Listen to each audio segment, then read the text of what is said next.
Greetings folks, here we have a 2015 MacBook Air. I bought this for my wife brand new 5 years ago, and it has been heavily used and abused. This is the first time I've taken it apart to replace the thermal paste, so it's definitely long overdue.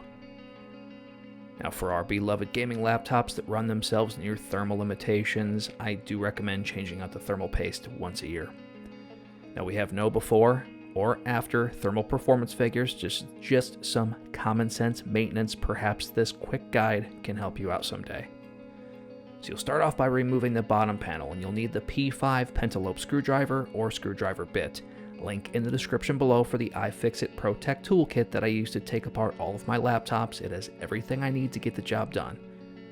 Once you remove those 8 screws, the bottom panel will remove pretty easily by getting your fingernail or thumbnail underneath the bottom panel near the vent. Next, you will need the Torx T5 bit or screwdriver, also found in the iFixit ProTech toolkit. Remove the 4 screws around the CPU die and the single screw, the one on the far left end of the heat pipe.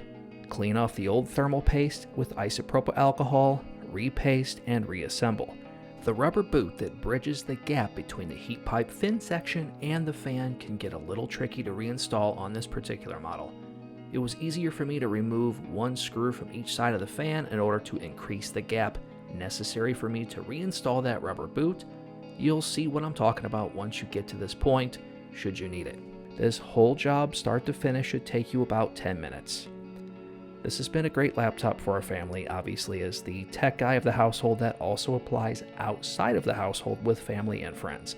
I bought this laptop in hopes that I would never have to solve any problems, and 5 years later, I'm happy to report that still stands. And before you say, Bob, you should check out Louis Rodsman's YouTube channel. Well, I've been a proud subscriber there for many years, and I love his content.